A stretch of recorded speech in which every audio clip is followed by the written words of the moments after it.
नमस्ते दोस्तों, hello, how are you, कैसे हैं आप लोग।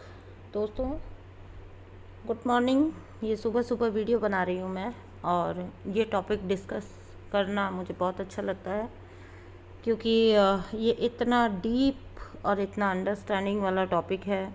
अगर आपने ये अंडरस्टैंडिंग अपनी लाइफ में क्रिएट कर लिया तो हाँ, आई कैन से प्रोसेस थोड़ा लंबा है, लेकिन मुक्ति संभव है। तो आज हम कर रहे हैं अपना कर्मा रिलीज सीरीज़ का नेक्स्ट वीडियो करने जा रही हूँ मैं आप लोगों के लिए। तो बिल्कुल ध्यान से सुनिएगा। मैं ख़ास तौर से आप लोग को बोलती हूँ कि इस टाइप के जो भी वीडियोस हैं उनको प्लीज़ प्लीज़ बहुत ध्यान से सुना करिए। बहुत सारी अंडरस्टैंडिंग आपको आ सकती है और बहुत ज़्यादा आप इससे फ़ायदा उठा सकते हैं ऐसे वीडियोस से। जहाँ से हो सके, जितनी हो सके जानकारी जुटाइए इस बारे में, और इस चीज़ को रिजॉल्व करिए, सॉल्व करिए अपनी लाइफ में, और अपनी लाइफ को सॉर्ट आउट करिए। बहुत, वरना आपकी लाइफ ना बहुत प्रीशियस टाइम आपका वेस्ट ही होता रहेगा। तो वीडियो को स्टार्ट करते हैं। उससे पहले एक बात दोस्तों, अगर वीडियो आपको आता है पसंद और आपको मिलती है राइट गाइडेंस, तो प्लीज़ कमेंट बॉक्स में ज़रूर से मेंशन करके जाइएगा। एंड सेकंड थिंग, चैनल को सब्सक्राइब ज़रूर से करेंगे, क्योंकि हम सोल फैमिली हैं, हम ही एक दूसरे को आगे बढ़ाएंगे। तो मैं आपके सहयोग की उम्मीद करती हूँ। जितने लोग वीडियो देखेंगे, अगर सब्सक्राइब नहीं किया है तो प्लीज़ सब्सक्राइब करेंगे एंड कमेंट बॉक्स में बता के जाएंगे कि आपको और क्या जानकारी चाहिए, और क्या प्रॉब्लम और क्या बात है जो आप जानना चाहते हैं, या आपको जिसका जवाब नहीं मिल पा रहा है, खोज कर भी आपको समझ नहीं आ रहा है सॉल्यूशन क्या है। तो प्लीज़ ज़रूर से आप जो है कमेंट में लिख के जाएंगे, कमेंट बॉक्स में। तो चलिए वीडियो को स्टार्ट करते हैं। पिछले कुछ वीडियोस जो कर्मा रिलीज़ पर मैंने बनाए हैं दोस्तों, उसमें आपको बहुत अच्छी एक अंडरस्टैंडिंग दी है मैंने कर्मा के बारे में, जहाँ पे किस तरह से कर्मा वर्क करता है, क्या है कर्मा, और क्यों ऐसे कार्मिक लोग आपकी लाइफ में अट्रैक्ट हो जाते हैं, वो सब कुछ मैंने आपको बताया है। अब यहाँ से हम आगे चलते हैं। अगर आप चाहें तो पीछे के वीडियोस फॉलो कर सकते हैं बेसिक नॉलेज के लिए। तो अब जब आपको समझ आ चुका है कि फ़लाँ इंसान के साथ आपका एक कार्मिक रिलेशन आप शेयर कर रहे हो, और ये कुछ पता नहीं किस पास्ट लाइफ से या पता नहीं कहाँ से ये पर्सन चला आया है आपके साथ अपना कर्मा रिजॉल्व करने, दिस टाइम आपकी लाइफ में आया है। और क्योंकि कर्मा बहुत बड़े लेवल का रहा होगा, इसीलिए बहुत स्ट्रॉन्ग रिलेशनशिप में ऐसे कार्मिक पार्टनर्स को डाल दिया जाता है। अब पहली बात, जब आप में ये अंडरस्टैंडिंग विकसित हो चुकी है, ये आप पहली बात तो ये बेसिक ही समझ चुके हैं कि ये क्या है आपके साथ, ये क्या सिनेरियो है और ये क्यों डाल दिया गया है आपकी लाइफ में। तो जब आपको ये आ ही गया है समझ, तो अब इस अंडरस्टैंडिंग को डीपली समझें, थोड़ा सा खुद पर मेडिटेट करें, देखें, और आपको पता लगेगा कि आपको आपके जितने भी पेन दिख रहे हैं वो कहीं ना कहीं आप देकर आ चुके हैं। जो कुछ पेन आज आपको झेलना पड़ रहा है, जिसके लिए लोग, होता है ना, परमात्मा तूने ये क्या किया, भगवान तूने ये क्या किया, ये मेरे साथ क्या कर दिया। परमात्मा क्या करता है आपके साथ, आप ही का दिया वापस आता है। परमात्मा तो बीच में बैठ के बस वॉच कर रहे हैं कि ठीक है ये चीज़ चल रहा है, इस और इस इंसान के बीच में, इस और इस आत्मा के बीच में ये चीज़ चल रही है। तो ये कुछ प्रकृति के नियम हैं जिनके थ्रू आपकी लाइफ में ऐसी एनर्जीज़ को एंट्री करा दी जाती है, ताकि आपकी आत्मा अपने शुद्धतम रूप में आ सके, अपने शुद्धतम रूप को अचीव कर सके। तो अब जब आपको इतनी अंडरस्टैंडिंग विकसित हो गई है, तो थोड़ा सा सेल्फ मेडिटेट करके इस अंडरस्टैंडिंग को डीपली समझें, और याद रखिए कि जिसको ये अंडरस्टैंडिंग आई है, दोनों पक्षों में से जिसको ये अंडरस्टैंडिंग आई है, कॉन्शियसली इस कर्मा को रिलीज़ या रिजॉल्व करना भी उसी का काम है।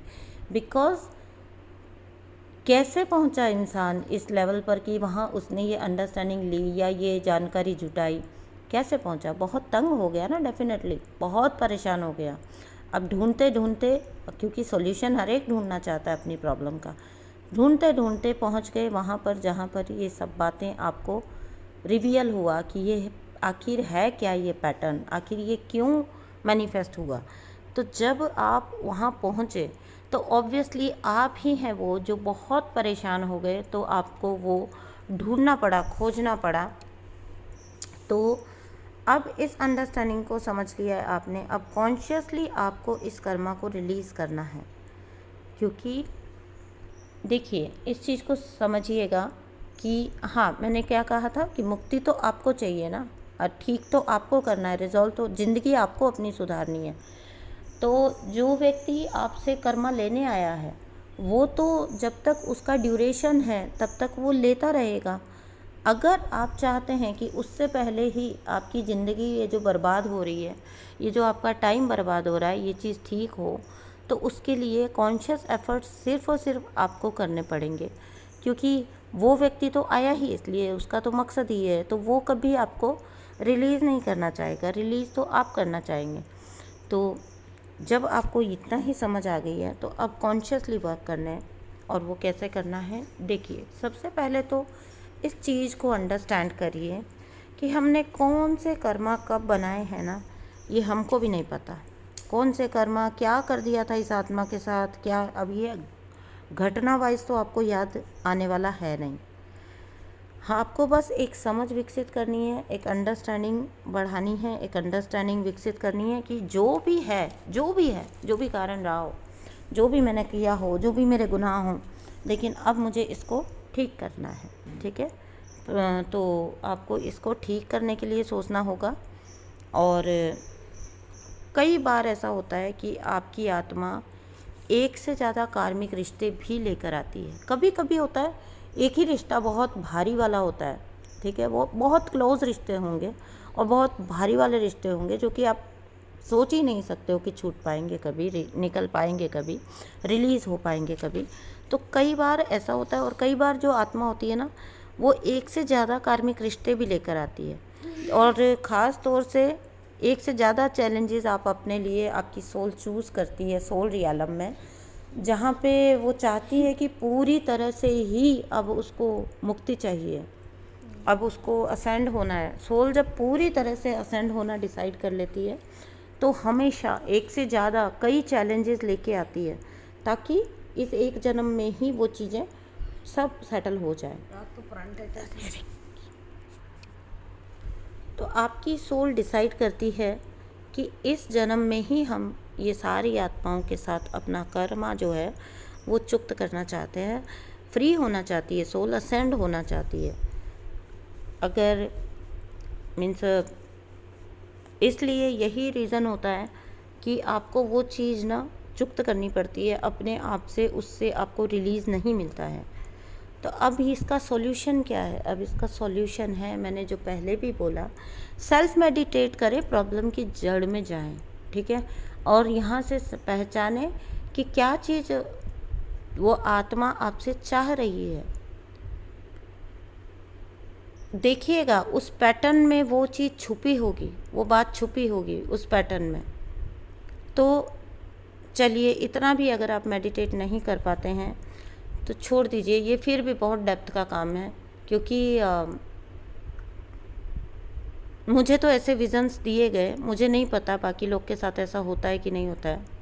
मुझे क्लियर विजन्स में बताया गया कि क्या सीन क्या रहा है, लेकिन सबके साथ ऐसा हो ये पॉसिबल नहीं है। तो चलिए हम नेक्स्ट पे बात करते हैं कि अगर आप खुद पर ही वर्क करना चूज़ कर लें, थोड़ा सेल्फ मेडिटेट करें और खुद से एक वादा करें कि आप खुद पर ही वर्क करेंगे, ठीक है, और through meditations, through healing,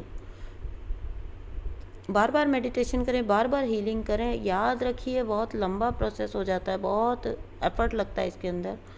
till date भी मुझे भी प्रॉब्लम्स आ जाती हैं रिटर्न होके।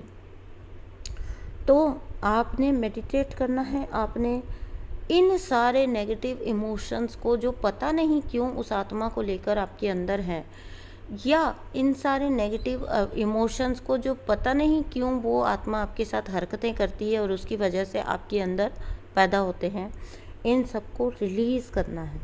डीप मेडिटेशंस करें और हर मेडिटेशन में इन आत्माओं से जो लग रही हैं, आपको क्लियरली दिख रहा होगा कि ये मेरी कार्मिक अकाउंट्स हैं, तो यहाँ पे डीपली मेडिटेट करें और सोल लेवल पर बार बार माफ़ी तलाफ़ी करें।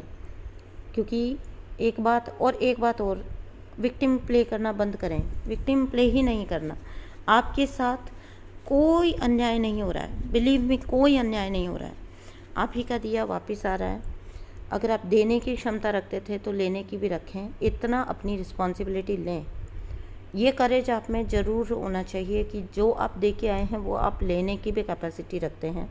तो इतना आप रखें अपने अंदर करेज, और फिर इस अंडरस्टैंडिंग को रखते हुए अपनी सेल्फ ग्रोथ करें, अपनी सेल्फ ग्रोथ की तरफ चलें। और जब सोल लेवल पर आप उस आत्मा से, एक आत्मा से या आत्माओं से जब आप बार बार माफ़ियाँ करेंगे तो आप अपने आप पाएंगे कि आपके सिचुएशंस ठीक होते जा रहे हैं। हर बार मैंने हर वीडियो में बोला है कार्मिक रिलेटेड कि ज़रूरी नहीं है कि वो फिज़िकल प्लेन पर आपसे अलग हो पाएँ, क्योंकि बहुत क्लोज़ फैमिली रिलेशंस में आती हैं ऐसी आत्माएं जो आपका कर्मा चुक्त करवाने के लिए आती हैं। और ये पॉसिबल नहीं होती है कि फ़िज़िकल प्लेन में वो अधिकतर टाइम ये ब्लड रिलेशंस वगैरह होते हैं।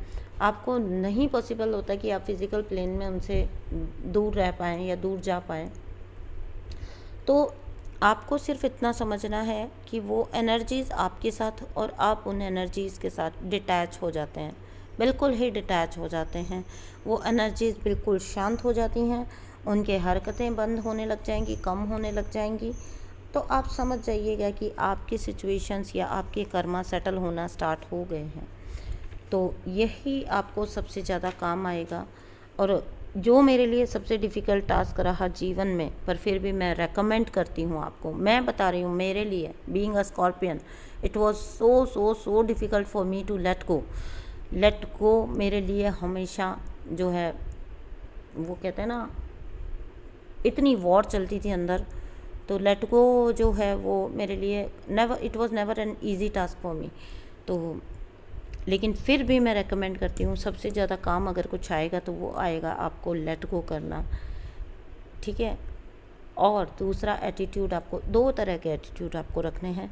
एक एटीट्यूड आपको रखना है कि अब ऐसा भी नहीं है यहाँ पे कि आपको घसीटा जा रहा है, आपको रगड़ा जा रहा है और आप वहाँ पे परेशान हो रहे हो और रह रहे हो। नहीं, सोल लेवल पर चीज़ें करिए। आपको कोई जुल्म भी नहीं सहना है, ये भी नहीं कहा जा रहा है आपको।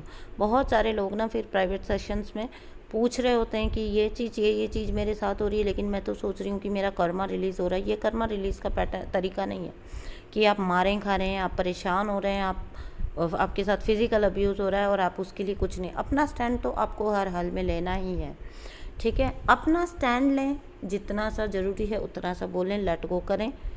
इसके बजाय अगर आप लेट गो करने की बजाय अगर आप उस पर्सन को सुधारने में लग जाएंगे, उस आत्मा को सुधारने में लग जाएंगे, जो कि गलती हम में से हर एक कर रहा होता है, मैंने भी पास्ट में की है।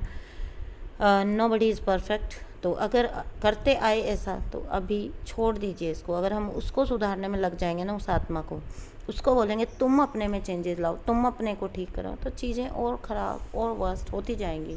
और वो उस पर्सन को, उस आत्मा को कोई फ़र्क नहीं पड़ने वाला। वो चीज़ें आपके लिए वर्स्ट होंगी, आपके लिए ख़राब होंगी, आपके लिए और ख़राब होती जाएंगी और डिले होता चला जाएगा।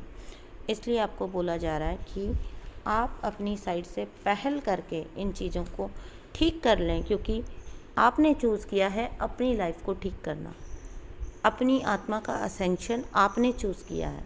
जो भी कोई लोग इन टॉपिक्स को सर्च कर रहे हैं, स्टडी कर रहे हैं, वो समझ लीजिए आपकी सोल उधर कमिट करके आई है, अपने आप को असेंड करना चूज़ करके आई है। जिन सोल्स ने चूज़ नहीं किया वो तो ये सब बर्दाश्त भी नहीं कर सकते, ऐसे वीडियोस देख भी नहीं सकते। उनको आप 2 मिनट का वीडियो दिखा के बता दीजिए, नहीं देख पाएंगे। बहुत सारे लोग ये गलती कर रहे होते हैं कि ऐसे वीडियोस आगे जो उनको परेशान कर रही है आत्मा, उसको फॉरवर्ड कर रहे होते हैं कि देखो देखो ये कर्मा होता है, ऐसा होता है, वैसा होता है। उसको समझाना ही बंद करिए। उसका जो कुछ कर्मा वो बना रहा है वो जाने, वो जब इस जन्म, अगला जन्म, जब कभी उसको भोगना है वो भोगता रहे, वो आपका है ही नहीं। हाँ, ऑब्वियसली एक डिवाइन सोल को आप डिवाइन सोल की लाइफ में आपको डाल दिया गया कार्मिक एनर्जी बना के। तो बहुत सारे लोग ये सवाल पूछते हैं कि क्या उनका कर्मा अब नहीं बन रहा है जब हमें इतना तंग कर रहे हैं। वो देखिए, आपका कर्मा रिजॉल्व करवा रहे हैं आपको टॉर्चर करके। तो ऐसा क्या हो सकता है कि कुदरत का नियम बदल जाएगा? उनकी, इसका मतलब ये है, अगर कोई बहुत क्लोज रिलेशन में आपके साथ आया तो उनका भी टाइम आ गया है।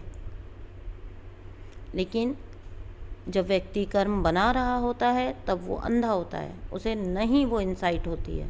आप उसे समझाने जाएंगे, आप खुद ही ठोकर खाएंगे। एंड पर्सनल एक्सपीरियंसेस से बोल रही हूँ ये सब बातें, ऐसी हवा में नहीं बोल रही हूँ। So please take care of this.